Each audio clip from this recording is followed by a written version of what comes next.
দেউতাৰ বছৰেকীয়াখন পাতিবলৈ লৈছোঁ আজি। সেয়া ভকত আহি পালেহি, তেওঁলোকে ফল মূল কাটি ব্যস্ত হৈ আছে, তাৰে অকণমান ভিডিঅ' কৰি ৰাখিলোঁ। ইফালে ভণ্টি আৰু অঞ্জু তামোল কটাত ব্যস্ত। ঘৰত কিবা এটা আয়োজন কৰিলে কিমান যে কাম ওলাই নহয়নে। মই এয়া আৰু কামত বিজি হৈ গ'লোঁ। তাৰপিছতে ভণ্টিও কাম কৰি ভাগৰি বহি লৈছে। তাৰপিছত মামী আহিলে, মামীক চাহত ব্যস্ত কৰাই দিলোঁ। তাৰপিছতে মই বুট দাইল ধুই আছিলোঁ। সেই আৰু কামবোৰ কৰি আছোঁ আৰু লাহে লাহে। আনফালে আকৌ মা আৰু বৌ বিজি, এইফালে চফ ঠিক কৰিছে, চফবোৰ মানে মিলাইছে, কিবা কিবি মানে চব বিজি হৈ গৈছে আৰু মানুহবোৰ চব মানে ভাগৰি গৈছে মা একেবাৰে। ইফালে মিঠাইবোৰ আহি পালেহি, সেইবোৰ অলপ ঠিক ঠাক কৰি ল'লোঁ। আনফালে এয়া আকৌ ভণ্টি ভকতৰ লগত অলপ লাগি দিছে আৰু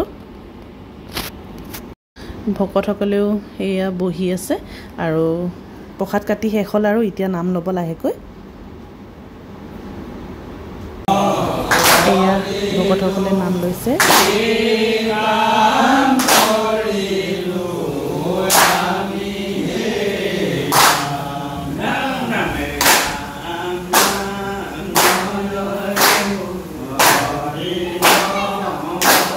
আৰু ইয়াৰ নাম লৈ শেষ হ'ল। তাৰপিছত সকলোৱে আমি সেৱা এটা কৰিলোঁ আৰু আশীৰ্বাদ ল'লোঁ ভকতসকলৰ পৰা।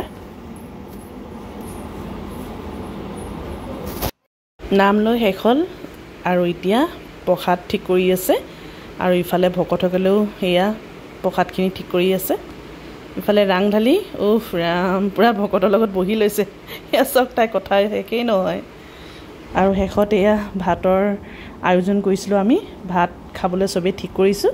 লাহে লাহে চব আকৌ ভাতত ব্যস্ত হৈ গ'লোঁ আৰু এতিয়া শেষত আৰু চব বিজি খোৱাত। সেই তাৰে অলপ অলপ চবৰে মানে চবকে আৰু স্মৃতি হিচাপে অলপ অলপ ভিডিঅ' কৰি থৈছোঁ। পিছত চাই ভাল লাগে নহয়নে। এই বছৰটোত নহয়, নেক্সট বছৰ আকৌ এনেকৈ যে পাতিছিলোঁ, কোন কোন আহিছিলে, সেইবোৰ চাই ভাল লাগে। এইফালে ৰিদীপ, এইফালে ৰাং ঢালি সিহঁতি ভাগৰি লাগে আৰু মানে গধূলি হ'লগৈ যে।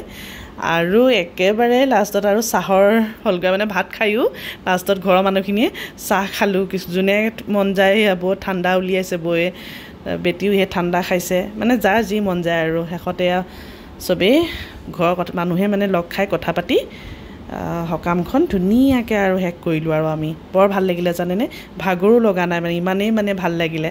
ঠিক আছে, এয়াই আৰু আজিলৈ।